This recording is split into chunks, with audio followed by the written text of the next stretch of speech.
going to talk about the person job fit. When I'm talking about the person job fit, there is a demand abilities fit. That does the person have the appropriate abilities which fit the demands of the workforce? Now the workforce basically demands the artificial intelligence. Does the person have that ability for it? If a person doesn't have an ability for it, that means he is a misfit out of it there. Now, if the job requires the ability of being very strong with the communication and writing skills, and if a person doesn't have that, he is a misfit in it. So, according to the demands and abilities, you will basically look into the fit of a person and a job. On the other hand, the demands ability fit represent the perspective of the employee, asking, what am I expected to provide in order to keep this job? What are the skill set? What are the knowledge I am going to give it to the job, which the job basically expects from me? And of the employer asking, what do I want of the employee?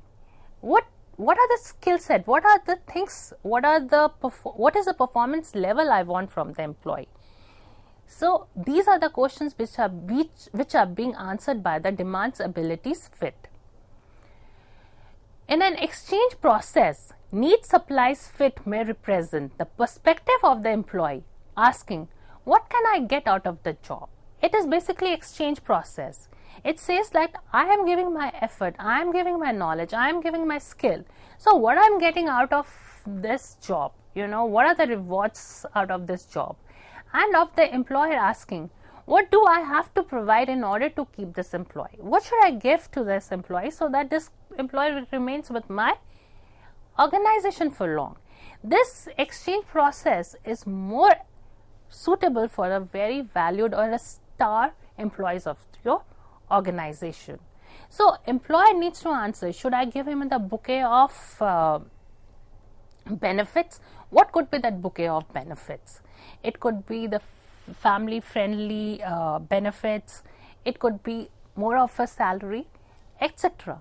So you are basically looking for like exchange process. The employee is looking what I can get out of this job, the employer is looking how I can keep that employee with my organization. Now there is a person organization match. In my previous lecture, I have already talked about the job person match. Now I am going to talk about there are the matches beyond the job person match also. That is organizational values, new job duties, multiple jobs and future jobs. When they are matched with the persons, then it brings the positive impact on HR outcomes. That is attraction, performance, retention, attendance, satisfaction and others. What does organization values are? Organization culture and values are the norms of desirable attitudes and behavior for employees. Now take an example. There is an organization who has a value of being very honest and of integrity. Now there is a person who gets into that organization who believes that end should be met. He is not worried about the means to achieve that ends. So the value difference is there between the organization and that person. So there will be a misfit between the person organization. Now suppose there is an organization who believes in collaboration, teamwork, and there is a person who can work the best when he is of its own. So again there is a misfit between the organization culture and a person. Now, when we see the person organization match model, we see the new jobs duties. Now, there is already a laid job duties which are given to you when you are hired, but there is a phrase attached to it, other duties also. So, these are duties which are added to the target job over the time, and these jobs are assigned to you whenever they come. And if the employee performs this job well, then it is very beneficial for the organization. Why? Because the organization doesn't have to recruit the other people to perform these duties. Now, multiple jobs. The organizations are looking for the people who can perform the different jobs. They can wear the different hats together. Now, they should be flexible in doing their jobs. This is especially for the organization which are small or mid-size. So, for the small organization, the employer would like that he basically takes care of the sales, for the marketing, for the HR, and even for the communication, the corporate communication. So, the mid-sized like organization which are in the growth strategy, so they would like that their employees basically perform multiple things, they perform the multiple jobs, and they divide their time in accordance to it. Now, future jobs. When I talk about future jobs, you are in the organization and you have gone through to various transfers and promotion in the organization, and you have become a seasoned employee. Now, what happens once you are a seasoned employee? After looking at your performance, the employer thinks that there needs to be a different job for you. Looking at your performance, your experience, your added knowledge, they think that you are fit for some future job. That could be becoming a leader of the different unit. Now, what are the staffing components? There needs to be a positive interaction between the applicant and the job. Now, what happens? The applicant is looking for the organization and the job vacancy in the organization. Organization is looking for the applicant to apply for that job. So, there are two players in the staffing system. One is applicant, the other is organization. This leads to the recruitment. The organization basically make the people aware of the vacancy in their organization. They basically make it aware through the advertisement, by posting their advertisement on the internet, through job fairs, through the information brochures, through word of mouth. So, what happens is they are basically attracting the individuals to become their job applicant. Now, the applicant has identified the organization, so they will basically make their knowledge, skills and abilities quite attractive to match the job requirements of the organization. Once a recruitment phase is over, then comes the selection. The selection has many phases like interview, application blank, written tests, referral checks and everything. In a selection, what they do, they assess the knowledge, skills and abilities of the person in accordance to the job requirements. Now, when there is a perfect match between the job and a person, then they are being offered the job, and if the employee takes the job, there comes into an employment. Then he becomes the employee of the organization. Components of staffing organization's model. Now, let me take you to another example. There is an organization who has just started up their business, and their mission is to provide the finance to assist the family and individuals in their finances through electronic means. They want to give them a financial package through the electronic means. They want to help them to manage their finances through electronic means. This is their mission. Now, this mission has to be divided into the goals and objectives, the sales and the competitive advantage. To meet these goals and objectives, you need an HR strategy. And the HR strategy basically involves the key decision, what will be the size and type of the workforce that need to be acquired, trained, managed, rewarded and retained. Now, I will take you into another example. There is an organization who is making the robots to assist the household chores, for the household help. Now, what they basically need a product development team for it. Now, what would be the HR strategy? The HR strategy would be to acquire the experienced people for this project. Secondly, they need to have a very strong relocation assistance package. Secondly, they need to have a family friendly package. Secondly, they need to give them a salary above the market average, and to even the joining bonus too. Secondly, above that, they can also give to them, like, budget for their self enhancement, for their training as and when is required. They can give them the fast track promotions so that they can climb the organization much faster.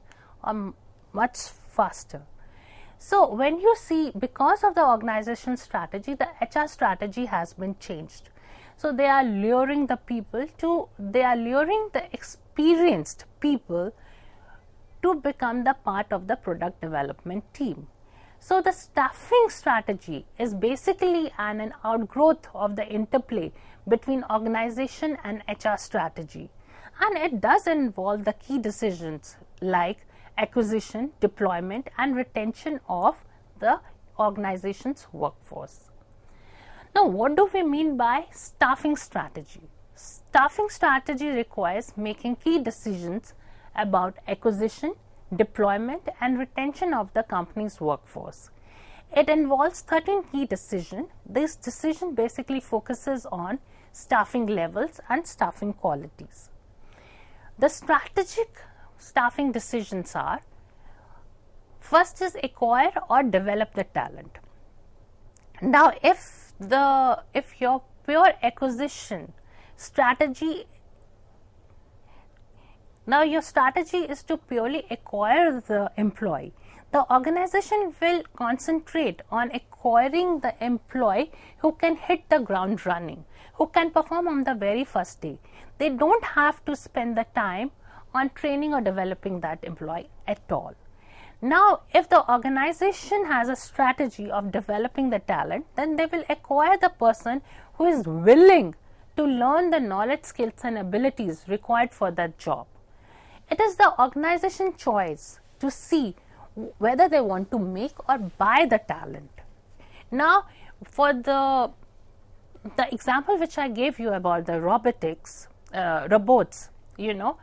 and the organization which are planning to make, which basically are making the robots to assist the household chores, will acquire the experienced people. Second strategy would be hire yourself or outsource. Now, many of the organizations are outsourcing the HR activities, recruitment and selection. So, why the organization are doing so? They are doing so because they think the vendor can do a better job to identify the personnel. This is basically true for the organization which are small in size or which are mid-size and doesn't have the HR functional together.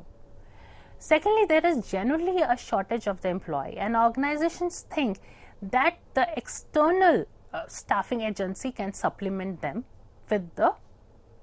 can help them with the recruiting or selecting the employees. Third is external or internal hiring. Whenever there is a new vacancy or there is a vacancy in an organization, there are two options available for the organization, whether to do the internal hiring or the external hiring. If the organization wishes to have a stable and committed workforce, and they basically are planning for the long-term career for their employees in their organization, they will go for the external hiring, and they will go for the internal hiring. Now, when it comes to, so the external hiring will be restricted to the entry level only, or it will be restricted to the job vacancies where the internal employees, they don't have a requisite quality of the internal employees. Now, when the organization growth is high and there are a lot of job openings and they don't have sufficient internal supply of the people, then they will go for the external hiring. Core of flexible workforce. Now, the core workers are the people who are the regular or part-time workers who are directly associated with the service or the businesses of the organization. The flexible workforce are the peripheral workforce, which basically comes when they are needed. They are not actually the employees of the organization. They are basically employees of the external agency. So when you are looking for again the example of the robots, when you need an IT people, that for the robots you need an IT professionals, that should become your core workforce, and the non-core workforce can be the non-core work could be basically fulfilled with the flexible workforce. The next strategy could be hire or retain. There are organizations which have a very high turnover. When I talk about the high turnover, is like there is a high outflow of the people. Now what happens, the organization basically have a choice whether to reduce that outflow or let that outflow happens. Now when the organization is fine with the outflow, they replace that person with another person whenever there is a vacancy in the job. The other organization basically reduces that outflow. They basically reduce that outflow, they make it minimum. Now suppose there is a 3% turnover. That means 3 people are leaving out of the 100 people. So the turnover rate is very less. So the organization is controlling the turnover rate. So they are retaining the employees in the organization. National or global, the most of the organizations are basically outsourcing their activities, whether it's customer service, whether it is database, and etc. Now you take an example of the blue chip companies. What are they doing? They are basically they can basically outsource their product from another vendor, maybe from their hometown or from the outside country, or they can do the offshoring. Offshoring is that they will have their manufacturing plant in another company in another country where they will manufacture the computer chips. So either they can go for overseas outsourcing or offshoring. Now why there is an increase in the offshoring, outsourcing, and why there is an increase in the overseas outsourcing and offshoring? Because the trade barriers have been reduced and immigrant barriers have been reduced. Secondly, when you do the overseas outsourcing and offshoring, the cost of the product also reduces. Thirdly, when the organizations cannot find the appropriate talent inside their home country, they look outside. Attract or relocate. When I talk about attract or relocate, what do I mean by that? The basic premise of staffing is to bring the individuals towards the organization. It's like you are attracting the individuals to apply to the job in the organization, instead of organizations going to the individuals. But many of the established and the new companies have basically defied this premise. What they have done, they have basically built their offices in places where there is a lot of talent. There is a lot of quantity and quality of the human capital with them. Now if you look that the most of the IT companies are located into the Bangalore. Why? Because they have the enough talent pool out over there. Overstaff or understaff. Whether the organization would like to be overstaffed or understaffed. The overstaff happens when there is a dip in the demand and still the organization wants to ride on. Secondly, it can happen, the overstaffing can happen when they are loading up their talent. The organization can be understaffed when they basically see that due to the economic turndowns, there could be dip in the demand and they might have to lay off the employees.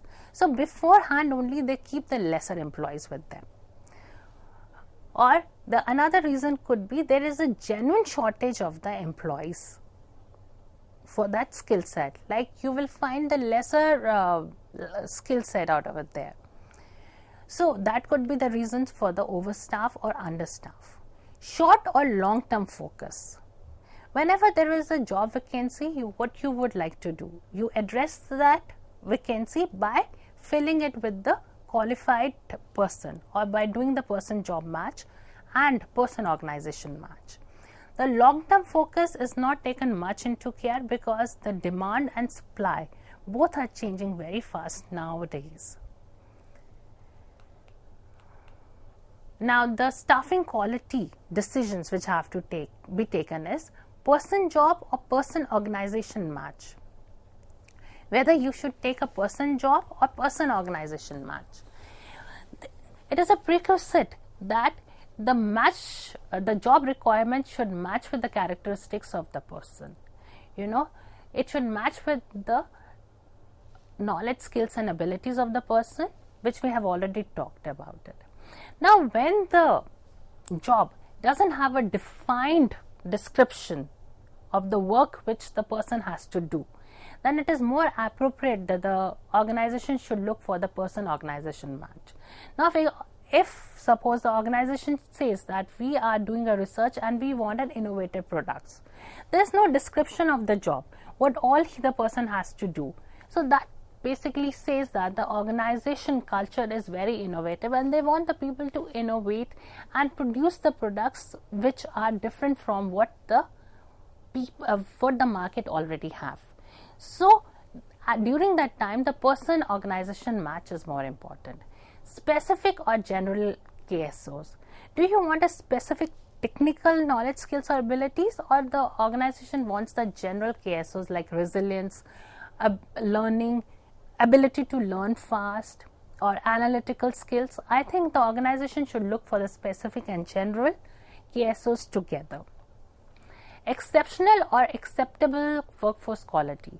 Are you looking for the exceptional workforce which are very thorough with their knowledge and they provide you the superior performance, or you are looking for the acceptable workforce quality? They will be definitely you don't have to pay much to them, but they will be provided. I think the organization should have a mix of both exceptional and acceptable, so that the exceptional people can guide the acceptable workforce or mentor them or train them or develop them to become the exceptional. Active or passive diversity. Should the organization go for the active diversity or a passive diversity? Now you see that the organizations are having the different diversities, are diverse in nature. They have different demographic profiles, they have different languages, the people are coming from the different regions itself. So when the organization are selecting the people from a different diversity, they are mimicking the diversity in their workforce itself. The organization should go for the active diversity, because if you have a diverse force, then you will be able to look into the needs of the diverse customers of yours. Now I will take you through the case. Now in this case, the household consumer enterprises specializes in the design and production of household products such as brooms, brushes, racks, kitchen utensils and garden tools. The HCE is basically situated, they have their headquarters in the Chicago. The organization recently changed its mission from providing households with safe and sturdy utensils to providing households with visually appealing utensils that are safe and sturdy. Now with the change in the strategy, so they need to design and produce the products which are more creative and imaginative, right? So they are basically targeting the demographics which are under the age of 25 to 40, who are professional and managerial and who would like to have the products which are more aesthetically looking. So the tentative strategy is to build and staff a new plant that will have a free rein in the design and production of utensils for the 25 to 40 age group. To start the plant, they will focus on producing a set of closely related plastic products, design-wise, dishwashing pans, outdoor waste baskets, outdoor plant holders and watering cans. Now for all these 4 plants, they will have the 4 assembly lines, the same core technology and the same skill set for the assembly line. The HR Vice President has basically advised that these are the jobs which are required for the plant. That is plant manager, product designer, assemblers, packers and warehouse workers. So product designers will get a salary above the market rate, and plant manager, assemblers and packers and warehouses will get the salary below the market prices. So as the vice president and the head of the design basically goes to the corporate staffing manager and they ask them the few questions. What geographic location might be best for the plant in terms of attracting sufficient quantity and quality of labor, especially for the key jobs? The answer would be of the corporate staffing manager would be any place which is low in cost and have huge hub of educations, like good schools, good